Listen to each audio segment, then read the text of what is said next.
Good morning dear students. आज इस class में हम टोटल इंटरनल रिफ्लेक्शन के बारे में सीखने वाले हैं, जिसको शॉर्ट में हम बोलते हैं TRI।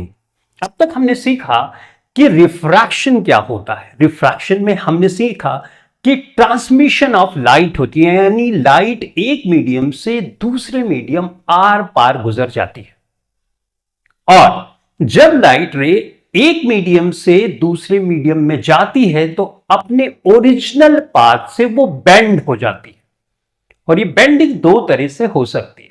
अगर लाइट रे ऑप्टिकली रेयरर मीडियम से ऑप्टिकली डेंसर मीडियम में जाती है तो नॉर्मल की तरफ बेंड हो जाती है, और अगर ऑप्टिकली डेंसर मीडियम से ऑप्टिकली रेयरर मीडियम में जाती है तो नॉर्मल से दूर हट जाती है। लेकिन हमने अब तक यह नहीं सीखा कि रिफ्रैक्शन होते होते एक ऐसी कंडीशन भी आती है कि लाइट रे का रिफ्रैक्शन ना हो के रिफ्लेक्शन शुरू हो जाता है। जैसा रिफ्लेक्शन हमने प्लेन मिरर में देखा था, जिसमें angle of incidence angle of reflection के बराबर होता है। तो रिफ्रैक्शन की कौन सी ऐसी कंडीशन होते होते रिफ्लेक्शन होने लगता है, उसी के बारे में हम समझेंगे। और जब जितनी लाइट रे जा रही है वो पूरी की पूरी लाइट रे रिफ्लेक्ट हो जाए, यानी एंगल आई एंगल आर के बराबर होगा तो रिफ्लेक्शन होगा, रिफ्लेक्ट पूरी की पूरी लाइट होगी, तो उसी को हम बोलते हैं टोटल इंटरनल रिफ्लेक्शन। बच्चों, जब लाइट रे किसी सरफेस पे टकराती है तो वहां पे तीन चीजें साइमल्टेनियसली भी हो सकती है। जैसे वहां पे रिफ्रैक्शन भी हो सकता है, वहां पे रिफ्लेक्शन भी हो सकता है, और लाइट का एब्जॉर्प्शन भी हो सकता है। लेकिन हम टोटल इंटरनल रिफ्लेक्शन में यह पढ़ते हैं कि जितनी लाइट रे जाके सरफेस पे टकराती है वो पूरी की पूरी लाइट रे रिफ्लेक्ट होके वापस आ जाती है। तो ऐसे फिनोमिनन को हम बोलते हैं टोटल इंटरनल रिफ्लेक्शन। तो अब तक आप समझ गए होंगे कि टोटल इंटरनल रिफ्लेक्शन दो मीडियम अगर होंगे तो ही हम देखते हैं, यानी रिफ्रैक्शन होते होते कुछ ऐसी कंडीशन आती है जिससे रिफ्रैक्शन ना होकर रिफ्लेक्शन शुरू हो जाता है, तो उसी कंडीशन को हमें समझना है। अगर हम दो मीडियम लेते हैं तो टोटल इंटरनल रिफ्लेक्शन के लिए जरूरी है कि लाइट रे डेंसर से रेयरर मीडियम में चले। पहली कंडीशन टोटल इंटरनल रिफ्लेक्शन की यह है कि लाइट रे को डेंसर से ऑप्टिकली रेयरर मीडियम की तरफ चलना होगा। तो पहली ये कंडीशन हम लिख लेते हैं TRI की।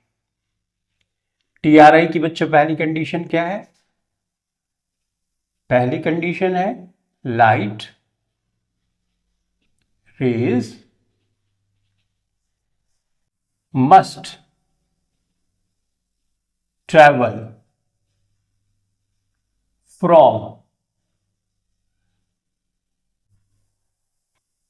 डेंसर टू, यहां पे डेंसर मैं लिख रहा हूं तो ऑप्टिकली डेंसर की बात कर रहा हूं, डेंसर टू रेयरर मीडियम। ये पहली कंडीशन है कि लाइट रे को डेंसर से रेयरर मीडियम में जाना होगा। ठीक, एक दूसरी कंडीशन भी है, वो भी लिख लेते हैं, फिर लास्ट में उसको समझ भी लेंगे। दूसरा, angle of incidence, angle of incidence ये बड़ा होना चाहिए क्रिटिकल एंगल से। क्रिटिकल एंगल्स, तो अगर ये दोनों चीजें फुलफिल होती हैं तो टोटल इंटरनल रिफ्लेक्शन होना शुरू हो जाएगा। अब आप बोलोगे कि ये क्रिटिकल एंगल क्या होता है? तो क्रिटिकल एंगल क्या होता है, इसको अब हम समझते हैं। देखो बच्चों, मैं यहां पे एक ये दो मीडियम को सेपरेट करने वाली एक लाइन खींचता हूं, ऊपर रेयरर मीडियम रखता हूं, सही है, और नीचे डेंसर मीडियम रखता हूं, सही है।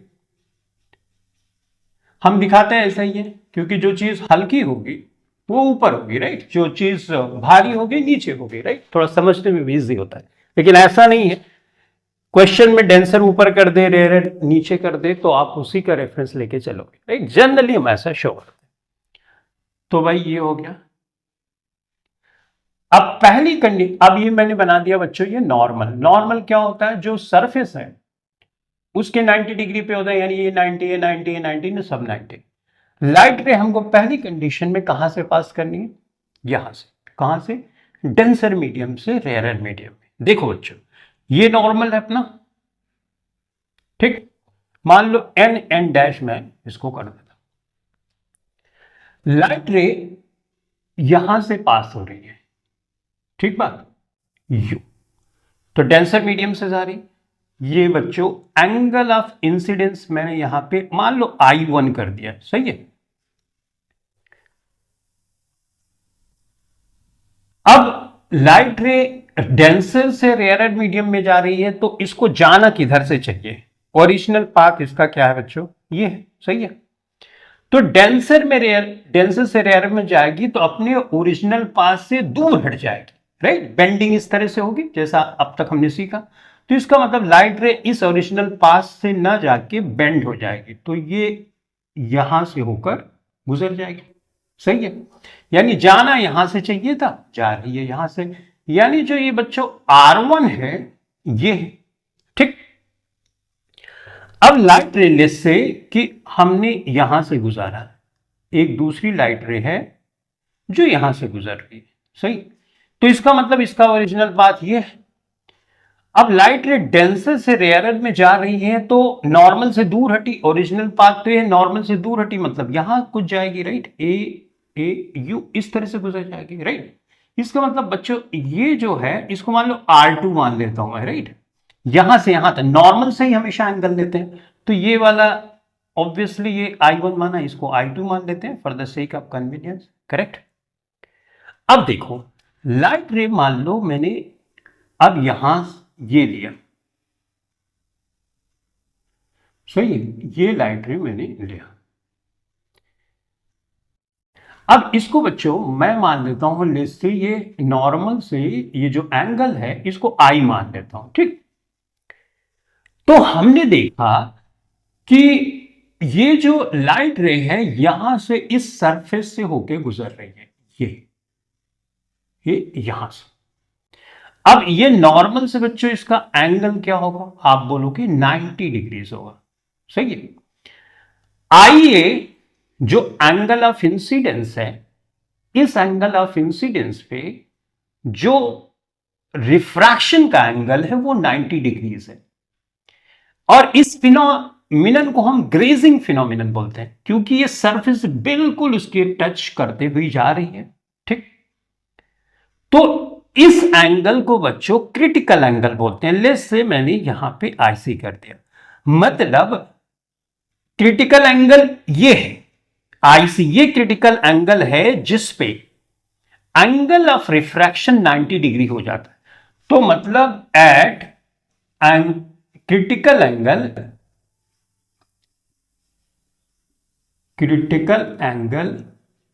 राइट, मैंने IC से दिखाया है, तो critical angle IC, refraction, angle of refraction क्या हो जाता है, एंगल ऑफ रिफ्रैक्शन ये क्या हो जाता है R, जो हमने दिखाया है यहां पे, सही है, ये बच्चों हो जाता है 90 डिग्रीज, राइट। अब अगर इससे मैं जरा सा भी क्रिटिकल एंगल से जरा भी एंगल बढ़ाऊंगा तो यहां पे टोटल इंटरनल रिफ्लेक्शन होने लगेगा। मतलब मैंने ये मान लो एंगल थोड़ा सा भी बढ़ाया, थोड़ा सा भी बढ़ा दिया, तो इसका मतलब ये एंगल इतना हो गया। लेट्स से इसको I मान लेते, इसको तो IC मान लिया हमने, राइट। हाई मान लेते हैं, तो अब टोटल इंटरनल रिफ्लेक्शन होने लगेगा, यानी लाइट रे अब रेयर मीडियम में नहीं जाएगी बल्कि वो डेंसर मीडियम में चली जाएगी, और उसी तरह से आएगी जैसे एक प्लेन मिरर में एंगल आई एंगल आर के बराबर हो जाता है।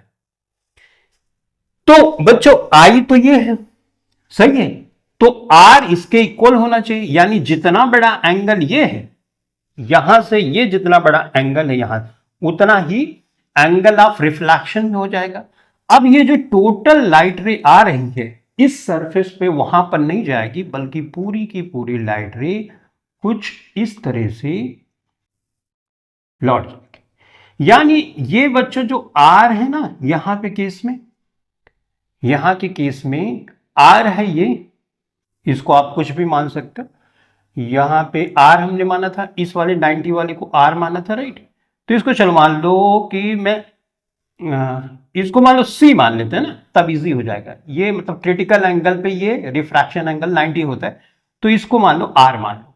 तो यहां पे जो बच्चों है वो एंगल आई एंगल आर के बराबर हो गया, यानी जो लॉज ऑफ रिफ्लेक्शन है उसमें हम जानते हैं angle of incidence angle of reflection के बराबर होता है। दूसरा, जो इंसिडेंट रे है और जो रिफ्लेक्टेड रे है और जो नॉर्मल है, तीनों एक ही प्लेन पे पड़ते हैं। यहां पे ये तीनों एक ही प्लेन में, यानी जो लॉज ऑफ रिफ्लेक्शन है अब यहां पे पूरी तरह से एग्जैक्टली अप्लाई किया जा सकता है। अब लाइट रे ऊपर न जाके इस सरफेस में न जाके उसी डेंसर मीडियम में वापस हो जा रही है, तो ऐसी फिनोमिनन को बच्चों हम बोलते हैं टोटल इंटरनल रिफ्लेक्शन। आप समझ गए होंगे कि क्रिटिकल एंगल से अगर एंगल ऑफ इंसिडेंस आप थोड़ा सा भी बढ़ा दोगे तो ऐसी कंडीशन में रिफ्रैक्शन ना होके रिफ्लेक्शन होने लगता है, और रिफ्लेक्शन का जो लॉ है वो लागू होने लगता है, तो एंगल आई एंगल आर के बराबर हो जाता है। तो टोटल इंटरनल रिफ्लेक्शन क्या होगा, किसी मीडियम में जो क्रिटिकल एंगल होगा उससे ज्यादा थोड़ा सा भी एंगल ऑफ इंसिडेंस होगा तो रिफ्रैक्शन ना होके टोटल इंटरनल रिफ्लेक्शन होने लगेगा, और जब सारी की सारी लाइट जो यहां पे जा रही है टकरा की पूरी वापस आएगी तो उसको हम टोटल इंटरनल रिफ्लेक्शन बोलते हैं। यानी इंटरनल रिफ्लेक्शन भी हो सकता है, टोटल से मतलब मेरा है कि जितनी लाइट रे जाए सब वापस आए तो टोटल इंटरनल रिफ्लेक्शन बोलेंगे।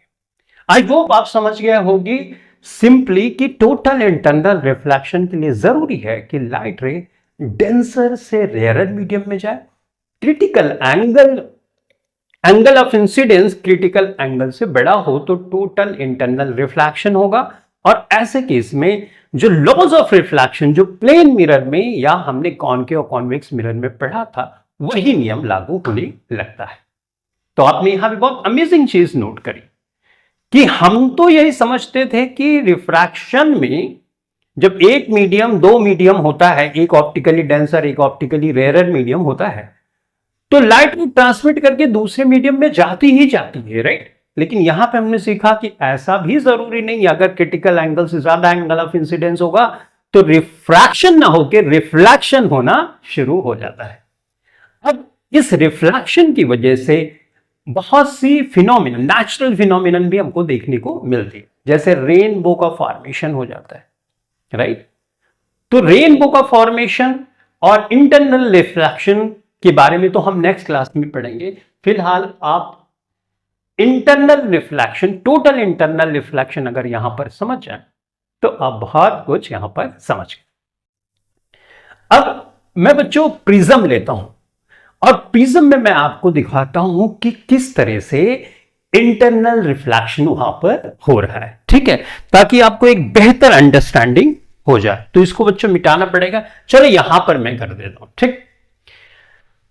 देखो एक प्रिज्म मैं इस तरह से ले रहा हूं आपको समझाने के लिए कि इंटरनल रिफ्लेक्शन कैसे क्या होता है, ठीक। ओके, यहां पे इस तरह से आई लाइट रे और यहां पर ये प्रिज्म है बच्चों, ये 45 डिग्री है एंगल, और ये क्या है, ये भी 45 डिग्री, सही है, और ये 90 डिग्री। अब हम जानते हैं तीनों का सम क्या होता है, 180, 90 डिग्री, सही है। अब ये जो कांच होता है ना, इसका क्रिटिकल एंगल 45 से कम होता है, यानी 45 से कम होता है, यानी एंगल ऑफ इंसिडेंस अगर 45 होगी तो इसमें इंटरनल रिफ्लेक्शन होना शुरू हो जाएगा।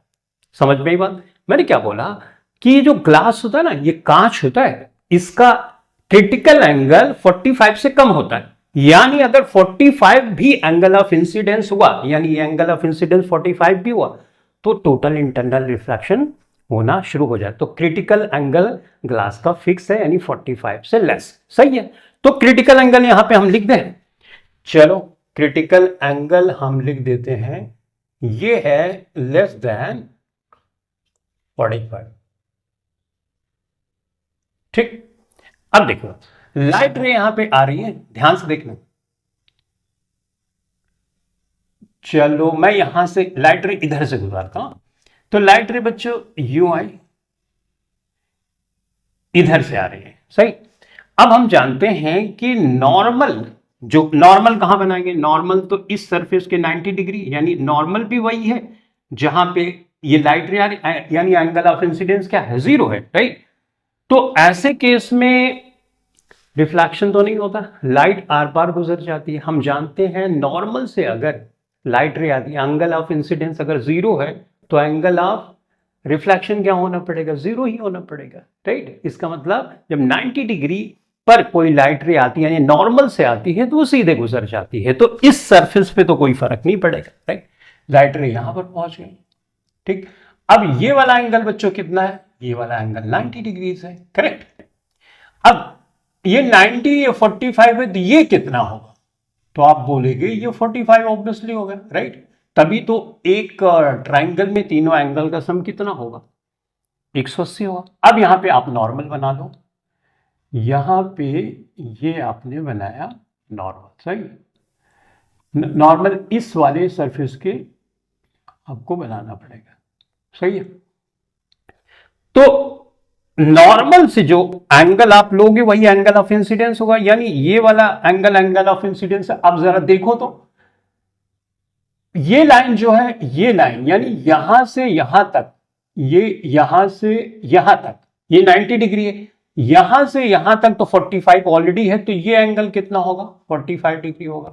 अब ये 45 डिग्री क्या है, एंगल ऑफ इंसिडेंस तो इसका 45 से कम होता है और ये 45 है, यानी क्रिटिकल एंगल से 45 डिग्री ज्यादा है, तो अब क्या होगा, इंटरनल रिफ्लेक्शन होगा। इंटरनल रिफ्लेक्शन होगा तो लाइट रे यू जा रही है, करेक्ट।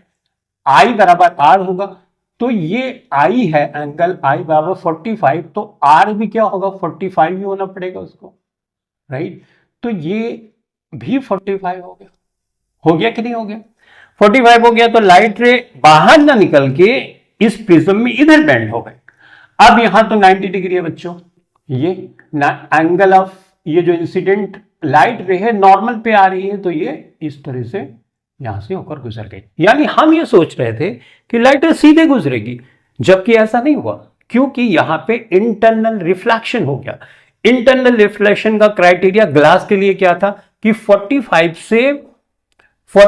से कम होता है क्रिटिकल एंगल, यहां 45 है, यानी 45 से ज्यादा क्रिटिकल एंगल, जैसे इसमें ज्यादा हो गया तो इंटरनल रिफ्लेक्शन हुआ, वैसे यहां पे 45 हो गया, यानी 45 से कम क्रिटिकल एंगल है, 45 से पर ये है, तो इसका मतलब ये लाइट रे बाहर न निकल के यहां पे अंदर ही अंदर ये इंटरनल रिफ्लेक्शन हुआ, लाइट रे यहां से दिख रही, यानी अगर टॉर्च आप मारोगे यहां से तो आपको ब्राइटनेस दिखेगी यहां पे, ना कि यहां पे, राइट। तो ये आपने देखा कि प्रिज्म में किस तरह से इंटरनल रिफ्लेक्शन हुआ, ठीक। अब रेनबो का फॉर्मेशन होता है तो कैसे इंटरनल रिफ्लेक्शन वहां पे होता है, उसके बारे में जब मैं रेनबो फॉर्मेशन के बारे में बताऊंगा तो मैं आपको डिटेल में समझाऊंगा, ठीक। तो इस क्लास के लिए इतना ही। Thanks for watching this video, thank you very much.